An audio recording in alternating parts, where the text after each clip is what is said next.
Supreme court ने आज एक बड़ा फैसला जो है वो जारी किया है। आर्टिकल 63A नज़रसानी दरख्वास्त थी हुकूमत की, हुकूमत को मिली है कामयाबी।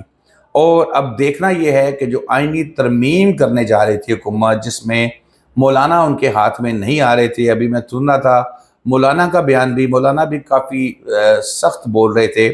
शायद उनको इस चीज़ का अंदाज़ा हो गया कि मौजूदा जो ये कानून में ये जो फैसला आया है, इसके बाद अब शायद हुकूमत को मौलाना के 8 लोगों की भी ज़रूरत ना रहे। लेकिन बहरहाल हम चलते हैं जी फैसले की तरफ। इम्पॉर्टेंट चीज़ें इसके अंदर, फैसले के अंदर आई। सबसे पहले तो उसमें जो कहा गया था वो ये था कि जी 63A के तहत ये कर दिया गया था कि जो शख्स अपनी पार्लिमानी लीडर, अपनी पार्टी की मर्जी के बगैर वोट देता है तो वो नाअहल तो हो गई, ये तो आइन में लिखा है नाअहल होगा। उसमें ऐड ये कर दिया गया था कि वो साथ साथ वो अपनी सीट भी छोड़ देगा, उसका वोट भी कंसिडर नहीं होगा। यानी कि जो जुर्म किया है उस जुर्म को भी नहीं माना जाएगा और उसके बाद उसको सजा भी उसकी दे दी जाएगी। वोट नहीं माना जाएगा, नाअहली तो है ही, वो तो आइन में है, वो तो चीज़ है। ये बंदयाल साहब ने इस पे हुक्म जारी किया था। और अब कुछ बातें इस तरह की आ रही हैं कि जी सियासी तौर पर ये वक्त नहीं था। पाकिस्तान के सियासी हालात तो हमेशा ऐसे रहे हैं कि कभी भी वक्त पे अगर इंतज़ार करेंगे तो शायद बहुत कुछ रुक जाए, बहुत से फैसले रुक जाएं। आपको याद होगा कि जब ये बंदयाल साहब ने हुक्म दिया था या राय दी थी, जो भी था 63A के हवाले से, तो उस वक़्त हमज़ा शहबाज पंजाब के वज़ीर आला बने थे तहरीक अदम एतमाद के बाद। और जब हमज़ा शहबाज वज़ीर आला के ये फ़ैसला आया तो हमज़ा शहबाज को अपनी सीट से हाथ धोना पड़ा क्योंकि वोट सारे कैंसिल हो गए थे। और अदालत ने मुनर्रफ रुकन असम्बली जो है वोट शुमार ना करने की राय जो है वो कलअदम करार दे दी है। राय, फैसले में, हुक्म में और राय में फ़र्क है। फैसले के बाद अब मुनर्रफ अरकान पार्लियामेंट के वोट का शुमार किया जाएगा। यानी कि अब वोट का शुमार तो किया जाएगा लेकिन नाअहली वाली जो है वो अपनी जगह पे है। यानी कि वो वोट दे के नाअहल हो जाएगा। जो जुर्म किया उसने वो जुर्म रहेगा और उसके बाद वो नाअहल हो जाएगा। 5 रुकनी बेंच था, लार्जर बेंच, जिसकी सरबराही काजी फायज ईसा साहब कर रहे थे। इसमें जस्टिस अमीनुद्दीन खान साहब थे, जस्टिस जमाल मंदुखेल साहब थे, जस्टिस नईम अख्तर अफगान, जस्टिस मजहर आलम और मियाँ खेल। मुश्तरका फैसला जो है वो दिया है, कोई इख्तलाफी नोट नहीं आया।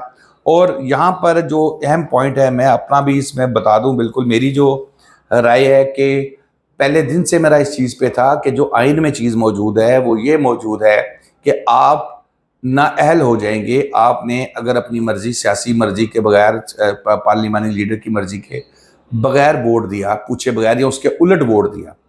अब ये इसमें ऐड कर दिया गया था जो आइन में नहीं लिखा, जिसपे वो कहा जा रहा था ना कि आइन को रीराइट करने की कोशिश की गई है। तो वो यही थी कि भाई आप आइन कह रहे हैं नाअहल हो गए, सज़ा मिल गई। उसने जुर्म किया, उसने पार्टी की बात नहीं मानी, उसको सज़ा मिल गई। अब उसका वोट भी नहीं किया जाएगा, आप उसका जुर्म भी नहीं मान रहे और साथ ये कर दिया। उसके बाद फिर ये 2.5 साल पटिशन पड़ी रही, 2.5 साल ये दरख्वास्त जो है वो पड़ी रही। इसमें सुप्रीम कोर्ट बार के उस वक़्त के सदर थे एहसन बून साहब, वो भी, उन्होंने भी दरख्वास्त दायर की थी। बंदयाल साहब ने वो उठा के टेकअप ही नहीं की, लगाई कोई नहीं। अच्छा, अब आ जाती है बात तनाज़ात की। इसमें आज भी अली ज़फ़र साहब ने इमरान खान साहब का पैगाम दिया। उन्होंने कहा जी हमें एतबार नहीं है, आपने प्रैक्टिस एंड प्रोसीजर जो ऑर्डिनेंस आया है, जो एक्ट था, ऑर्डिनेंस को तो वो नहीं मान रहे। एक्ट की खिलाफ वर्जी की है, आपने जो बेंच तश्कील दिया है वो नहीं है। इससे पहले जस्टिस मुनीब अख्तर साहब यहाँ से उठ के चले गए थे। फिर अब इस पे इमरान खान साहब की बात जो है, अली ज़फ़र साहब ने भी बाइकआउट कर दिया प्रोसीडिंग का।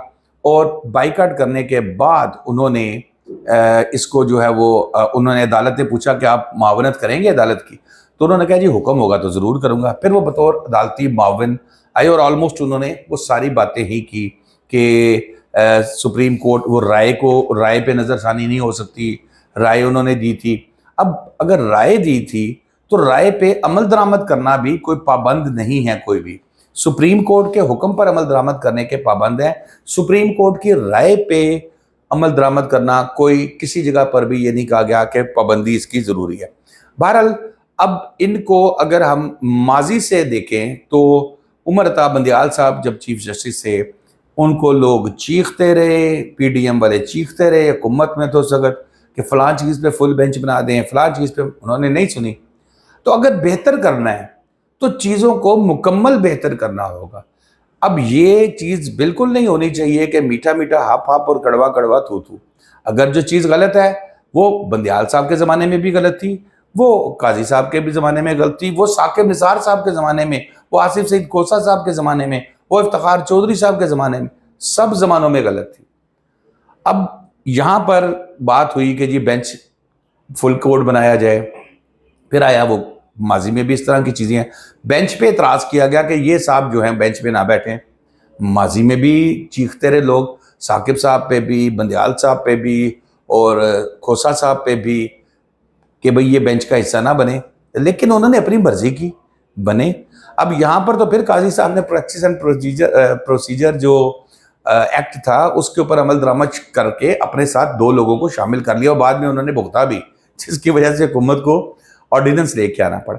دیکھیں یہ چیزیں اب ہم لے کے یہ کہیں کہ جی اب ہمارے ساتھ ہو رہا ہے تو غلط ہے، پہلے والوں کے ساتھ ٹھیک ہوا تھا، اس سوچ کو بدلنا ہوگا۔ اگر بہتر کرنا ہے پاکستان کو تو پھر مستقل بہتر کریں، سب لوگ ایک پیج پہ بیٹھیں، عمران صاحب کو بھی جیل سے لے آئیں، یہاں زرداری صاحب بھی بیٹھ جائیں، میاں صاحب بھی بیٹھ جائیں، جو سٹیک ہولڈرز ہیں، چیف صاحب کو بھی بٹھا لیں، ان چیف صاحب کو بھی بٹھا لیں، اور بیٹھ کے ایک فیصلہ کریں کہ ہم نے پاکستان کو چلانا ہے۔